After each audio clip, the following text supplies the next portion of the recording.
They said the frontier had no mercy for women. The Wild West was a land carved by men with revolvers on their hips and whiskey on their breath, where legends were measured in bullets and survival was a matter of grit. Yet among the dust-choked trails and blood-stained saloons, one woman rose with a reputation so fierce that even the toughest cowboys whispered her name with unease.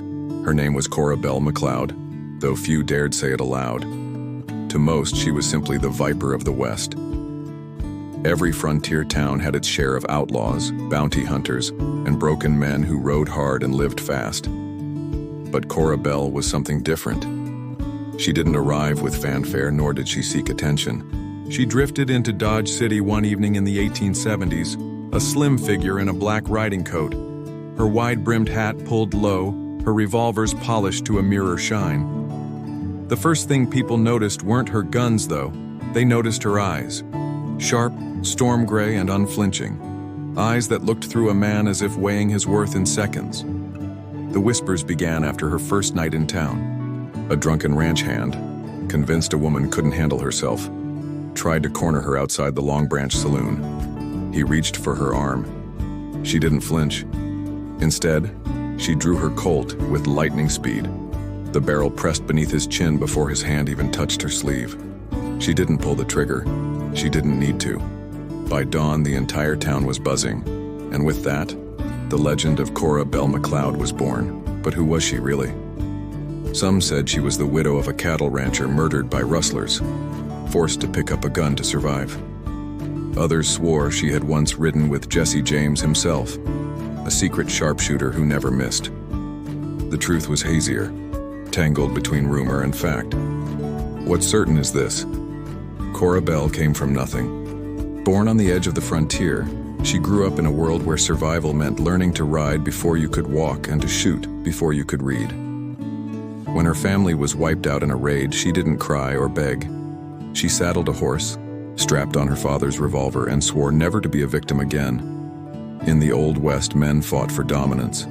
Cora Belle fought for existence, and that made her far more dangerous. The frontier was filled with female figures, saloon girls, settlers, homesteaders, but very few strapped on six-shooters and lived by the gun. Cora Belle shattered every rule. In Kansas, she outdrew a bounty hunter who mistook her for easy prey. In Texas, she rode with a band of outlaws who robbed stagecoaches, though some say she only joined to track down the men who killed her husband. In Colorado, her name was etched into wanted posters, a bounty on her head nearly as high as Billy the Kid's. What set her apart wasn't just her skill. It was her fearlessness. Men hesitated when they saw her. Some thought it ungentlemanly to draw on a woman. Others underestimated her. Both mistakes were fatal.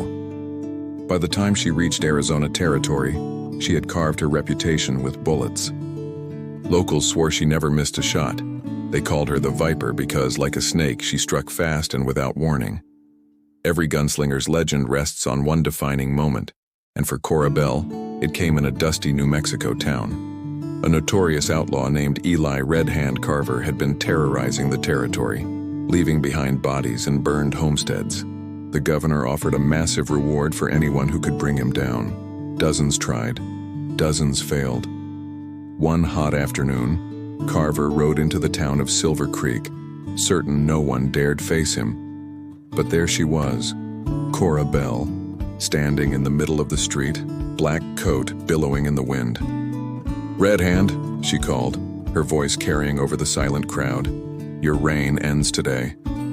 Carver laughed. He was taller, heavier, and had killed more men than anyone could count.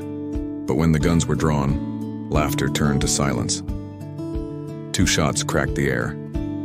Dust swirled. And when it settled, Carver lay sprawled in the dirt, his revolver yards away. Cora Belle hadn't just outdrawn him. She had humiliated him, firing once to disarm him, once to end it. The story spread like wildfire. Newspapers called her the deadliest woman gunslinger of the Wild West. Cowboys in distant towns whispered her name as if invoking a ghost. What made her so unforgettable wasn't only her draw speed, but the mystery that clung to her. Unlike other outlaws, Cora Belle didn't boast. She didn't carve her name into tavern walls or pose for photographs. She rode in, settled her scores, and rode out. This silence made her more terrifying. Men could understand other men, greed, pride, revenge, but a woman who fought with no need for glory was beyond comprehension. Some feared her, others admired her. A few even fell in love with her image, penning dime novels that painted her as both heroine and villain, a deadly beauty who outshone the men of her time. And then, as suddenly as she had appeared, she was gone. No one knows what truly became of Cora Belle McLeod. Some claim she was finally gunned down, her body buried in an unmarked grave on the edge of the desert. Others believe she changed her name, bought land, and lived quietly as a rancher's wife, hiding her past. But the most enduring tale says she simply rode south, disappearing into Mexico, never to be seen again. What remains is her legend, one that continues to echo in the Wild West stories told around campfires in novels and now across YouTube screens. The Old West has always been dominated by male figures, Jesse James, Wyatt Earp, Billy the Kid. But Cora Belle McLeod represents something different. She was a reminder that the Wild West was not just a man's world, but a ruthless frontier where survival had no gender. Her story grips us because it challenges our assumptions. A woman who fought harder, shot faster, and lived bolder than the men who surrounded her. That's not just history, it's inspiration. And perhaps that's why her tale continues to thrive. In every Western legend, there's a grain of truth wrapped in myth. Cora Belle McLeod may be part fact, part folklore, but one thing is certain. The Wild West would never forget the name of the deadliest woman gunslinger. So the next time you hear stories of the Old West, when names like Wild Bill Hickok or Doc Holliday are spoken, remember this. Somewhere out there, riding through the dust, was a woman with storm gray eyes and a revolver quicker than lightning. She wasn't supposed to exist. She wasn't supposed to survive. But she did. And her legend will forever ride the untamed frontier of the Wild West.